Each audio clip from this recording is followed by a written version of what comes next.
Alrighty, so the news is here, and Thonar is coming out this week. I do want to also mention that it seems as if this is the new normal time for the patch notes to be coming out, or just maybe they're kind of scaling back a little bit on what time patches go live, because that obviously corresponds to when they normally release the news. So it looks like we're getting a little bit earlier on the updates for some reason. Normally it would be like 12 PDT most of the time for, like, you know, patches going live and everything like that, but 9 PDT is 12 a.m. my time. So it's a little bit earlier, which I certainly appreciate, because that means I don't have to stay up super late whenever patches drop and stuff like this.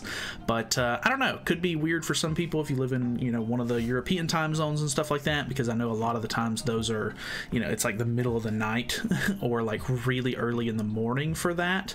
But yeah, either way, moving on from that, we are getting this new red Thonar, and I know a lot of people aren't super excited because you know, it's a Thonar, and it's not Freya, and it's not Tyr, and it's not any of these really cool characters that we could have had, but I don't mind. I really don't care. I mean, the characters, you know, what the character does is more important to me at this point than, you know, whether or not it's a really, like, interesting character. Of course, that would be nice on top of it, a cool addition, of course, but this is the new character that's going to help you with the new dogs or wolves, the newest demonic beast battle that's out as of the time of recording this, and it seems like she does very well. So she is a step up banner. You can see down here it says step up draw. It means they don't do these super often, so if you're maybe a newer player or, you know, don't know, that means that the banner would take 242 gems to get through the entire thing, because step up banners actually have 2 free draws, one at step 2 and then I think the other one is at step 7. And this is just a really good value, to be honest. Like every other, you know, demonic beast exclusive character like this character is, so we're talking about Magelda and Jormungandr, have released as a 600 banner, which means you had to go all the way to the 600 mark if you were unlucky and didn't pull the character before then, just to get a guaranteed copy of the character.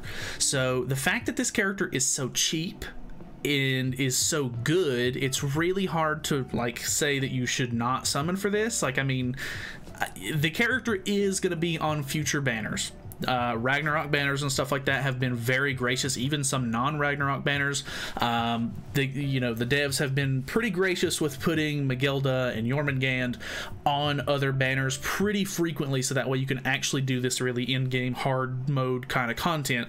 So, you know, she's going to be around in the future. I think that you should definitely try to grab one copy while she's, you know, new, so that way you can kind of get her for either cheaper or just have her in your box for when you need her. And I do understand they're already doing the day countdown and everything like that for the new ReZero rerun that's going to be coming out in a couple of days on JP, so that means it'll be coming out next week around Monday if they do it a day early, like it seems like they're doing on JP and KR at the moment.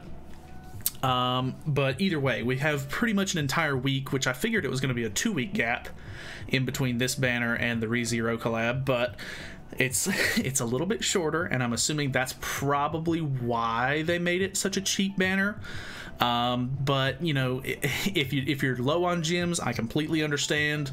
If you're not, if you're a newer player and you don't have the resources or whatever, you're not even trying to do the demonic beasts at the moment, like if you can't beat the bird right now, you're not going to want to worry about the wolves. I completely understand that. So if you're a newer player or anything like that, you know, maybe you can skip this and wait for the ReZero collab. But if you've been playing the game for a while and you do want any of the, you know, the demon or giant relics at any point in the near future, I definitely recommend you grab this character while you can.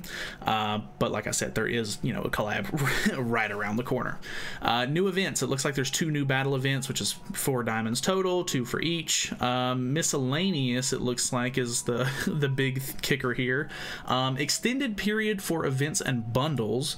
So a lot of the stuff that was going to be ending from the festival, so Esterosa's banner and this guy up here, what's his name, Nebula Zeldris, is also going to be extended by an additional week, which is nice. The I guess both of these are just the pickup draws.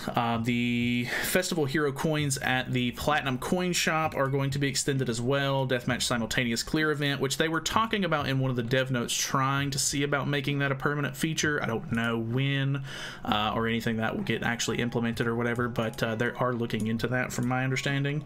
And some of the bundles, so Diamond Shop bonus, all-in-one limited limit break plus bundle, etc. You can kind of look through here. You don't need me to read them all off for you, but a lot of the bundles and stuff like that are going to be extended by an additional week, which is nice, so that way you can make sure that you if you're really close to getting Estarossa and you just haven't been able to scrape enough diamonds together, this is going to give you an additional week of PvP rewards and etc. to sort of help, you know, dump into the banner before it leaves. So that is good. Anyway, the other things that are going to be ending are some of the things that aren't getting extended, of course. The actual like events and stuff like that, I assume it looks like. So Blessings of the Demon, the check-in events, Fort Solgris reward dungeon, the King's Material Exchange, Diamond Perks, blah blah blah. All of that stuff is going to be ending. Any of the school outfits for the Commandments and the Angels, I think it is, for these are going to be ending as well. So if you need any of those costumes, pick them up while you can. Main quest free continue and main stage 50% stamina discount. So these are really nice for newer players or people who haven't completely caught up on the story yet.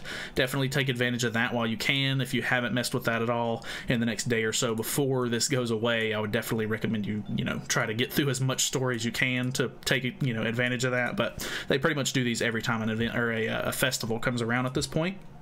So don't be in too much of a hurry, but if you can, do it while you've got the advantage. But yeah, all of this other stuff is going to be ending as well. So it's not really too crazy of a patch note. Literally, we're basically just getting 2 battle events, which aren't anything super crazy, and we're obviously getting a new banner. The new banner does have some pretty good characters on it. It's mainly, Ragnarok focused, of course. But it's got some halfway decent units on it. Hopefully I could pull Ragnarok Bond on this banner, question mark. But either way, that's going to be it for me. Thank you guys so much for watching. We should be doing live summons whenever the banner drops tomorrow night, so feel free to tune in and sort of subscribe if you haven't already, so that way you can catch the live stream if you want. But yeah, that's it from me. So thank you guys so much for watching. Feel free to subscribe if you have not already, and I will see you guys in the next one.